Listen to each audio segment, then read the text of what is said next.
Once upon a time, there was a little girl who loved to draw.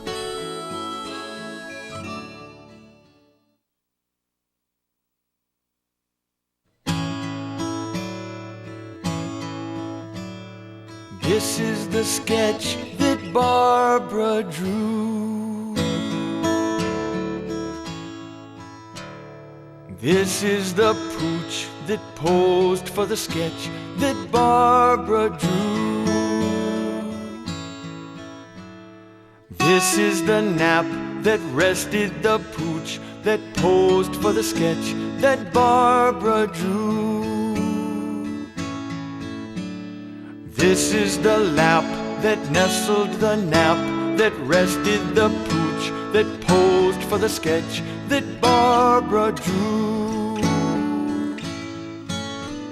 This is the head that belonged to the lap that nestled the nap that rested the pooch that posed for the sketch that Barbara drew. This is the bed with the sunlit view that cradled the head that belonged to the lap that nestled the nap that rested the pooch that posed for the sketch that Barbara drew. This is the room with the stuff galore that held the bed with the sunlit view that cradled the head that belonged to the lap that nestled the nap that rested the pooch that posed for the sketch that Barbara drew.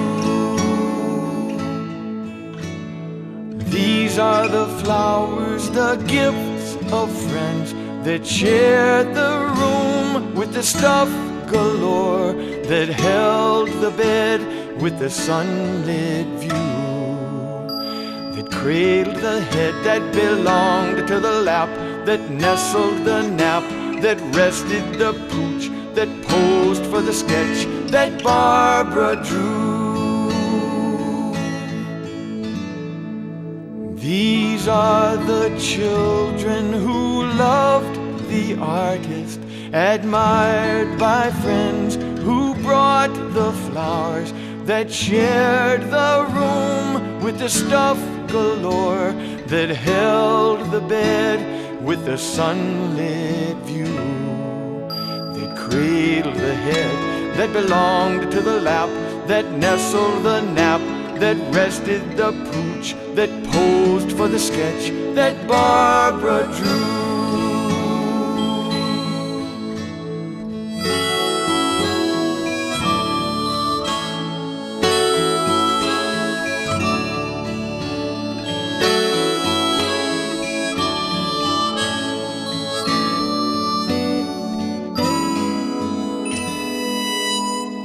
This is the puka that ruled the roost, that played with the children who loved the artist, admired by friends who brought the flowers, that shared the room with the stuff galore, that held the bed with the sunlit view, that cradled the head that belonged to the lap that nestled the nap that rested the pooch that posed for the sketch that Barbara drew.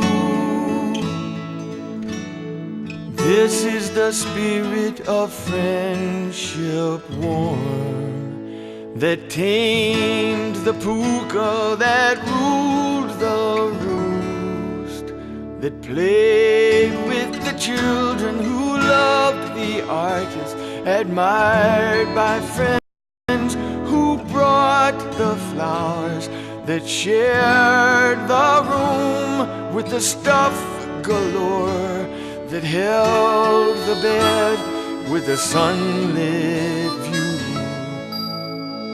that cradled the head that belonged to the lap, that nestled the nap, that rested the pooch, that posed for the sketch that Barbara drew.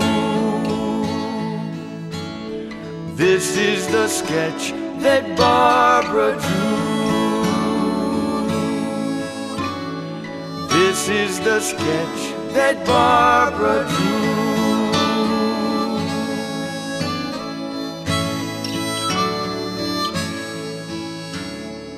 This is the sketch that Nemo drew.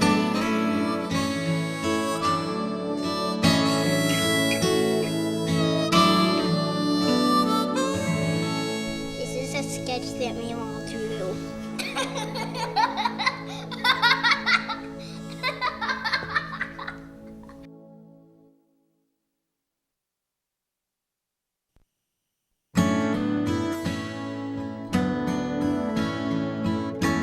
This is a sketch that Barbara drew.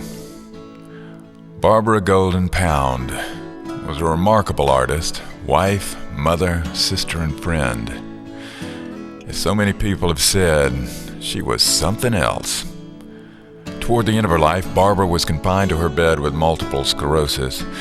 But even as her illness was taking its toll, her dignity, grace, and humor were reflected in a child's jingle from her diary. I wiggle my fingers, I wiggle my toes, I wiggle my shoulders, I wiggle my nose.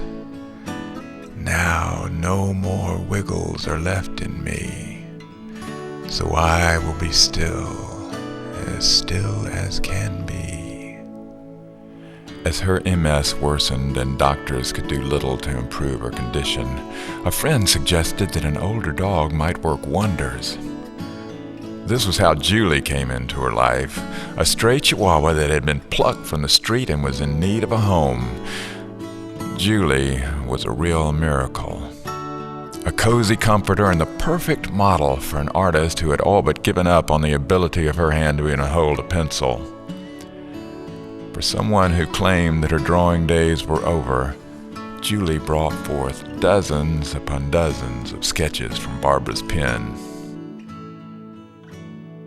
Ted's lyric for the sketch that Barbara drew, combined with Alan Levi's music, manages to capture some of the quality of this artist's spirit. Even as her body failed, her heart persevered. She found joy in life, in visits and letters, in that small dog perched in her lap in bed, in the birds and the squirrels at the feeder outside her bedroom window. She never gave up that sense of wonder and appreciation for life.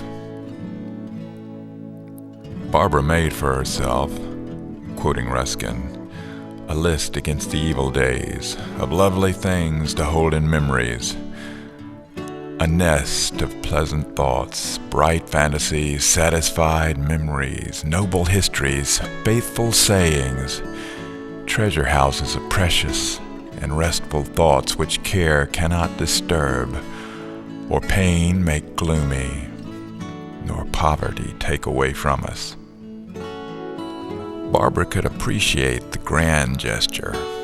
She knew, however, that the essential joy in life is found in the little things. Art came from savoring the small stuff. Happiness was in the details. Depression and gloom are general. Happiness is specific.